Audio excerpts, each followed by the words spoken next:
Class 12th physics. देखिए, इसके पहले हम लोग पढ़ चुके हैं कि कॉम्बिनेशन ऑफ कैपेसिटर्स में जब कैपेसिटर्स को हम सीरीज में जोड़ते हैं तो उसका नेट कैपेसिटेंस क्या होता है। अर्थात सीरीज में जब जोड़ते हैं तो नेट कैपेसिटेंस जो है, जितने भी कैपेसिटर जोड़े रहते हैं उसमें जिसका भी सबसे कम रहता है उससे भी कम नेट कैपेसिटेंस हो जाता है। इसका मतलब है कि जब किसी भी डिवाइस को कम कैपेसिटर की ज़रूरत होती है तो कंडेंसर को हम लोग सीरीज में जोड़ते हैं। अब हम लोग देखेंगे पैरेलल में क्या होता है। Combination of capacitors in parallel कैसे जोड़ते हैं पैरेलल में। हम देखिए, जैसे मान लीजिए यहाँ भी 3 कैपेसिटर लेते हैं। एक कैपेसिटर यह हो गया, एक कैपेसिटर यह हो गया, एक कैपेसिटर यहाँ हो गया। 3 कैपेसिटर हो गए। इस पर पॉजिटिव, इस पर पॉजिटिव, इस पर positive negative, positive negative, positive negative. अर्थात इसमें हम लोग क्या करते हैं, पॉजिटिव वाले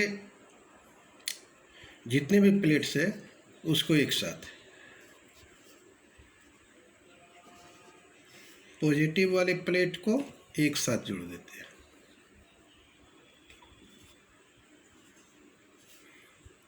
और नेगेटिव वाले प्लेट को एक साथ जोड़ देते हैं। जुड़ गया। और इसको मान लो एक सोर्स से हम जोड़ देते हैं, अर्थात बैटरी सेल जो भी कहो, पॉजिटिव नेगेटिव, अर्थात हायर पोटेंशियल और एक जो है लोअर पोटेंशियल। मान लो इसका पोटेंशियल भी है, इसका 0, तो इसका भी पोटेंशियल क्या हो जाएगा, भी, और इसका भी 0। पोटेंशियल डिफरेंस क्या हो गया, सेम हो गया सभी प्लेट्स का। तो इस केस में एक्चुअली आपने उस केस में देखा है कि चार्ज समान रहता है, सेम रहता है इस कैपेसिटर पर। देखिए, इसमें चार्ज डिफरेंट हो जाएंगे। चार्ज जब डिफरेंट हो जाएंगे, चूँकि इसलिए डिफरेंस हो जाते हैं कि 2 plates of every capacitors are connected to the same battery, इसलिए potential across each capacitor is same. और चार्ज जो होता है वह each would depend upon capacity of the condenser. Charge on each would depend upon capacity of the condenser. तो देखो इसमें क्या होगा, इसमें मान लो चार्ज Q1 है, Q1 है, यहाँ भी चार्ज क्या हो गया, Q2 हो गया, Q2 हो गया, यहाँ चार्ज Q3, यहाँ चार्ज Q3। इसका कैपेसिटेंस C1 मान लेते हैं, इसका कैपेसिटेंस C2, इसका कैपेसिटेंस C3। अब देखो, अर्थात इसका मतलब है कि जब पैरेलल में हम जोड़ते हैं तो कैपेसिटेंस, नेट कैपेसिटेंस हम निकालेंगे कैसे। मान लो कि 3 capacitors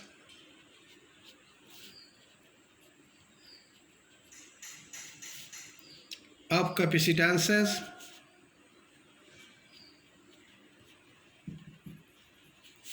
C1, C2, C3 are connected in parallel, connected in parallel। अब देखो, तो इस केस में हम लोग क्या करते हैं, तो potential will remain the same. In this case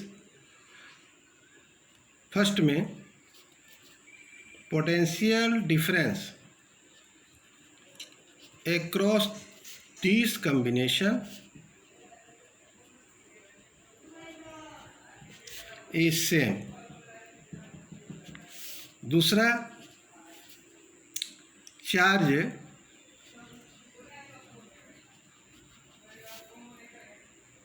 on each capacitor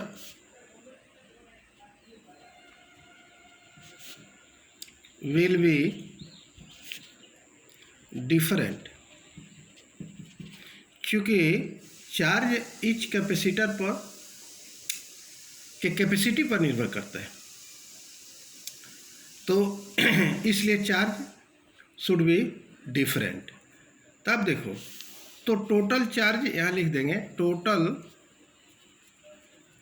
charge will be equal to what, Q बराबर Q1 plus Q2 plus Q3।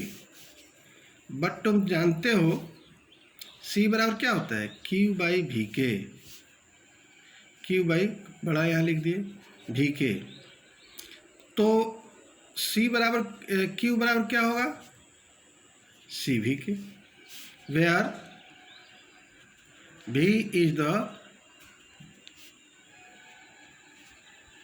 Potential difference across this combination। देखो अब फिर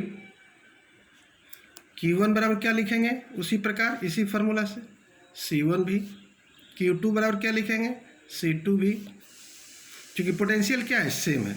Q3 बराबर क्या लिखेंगे, C3 भी। तो अब इसको 1 मान लो, तो फ्रॉम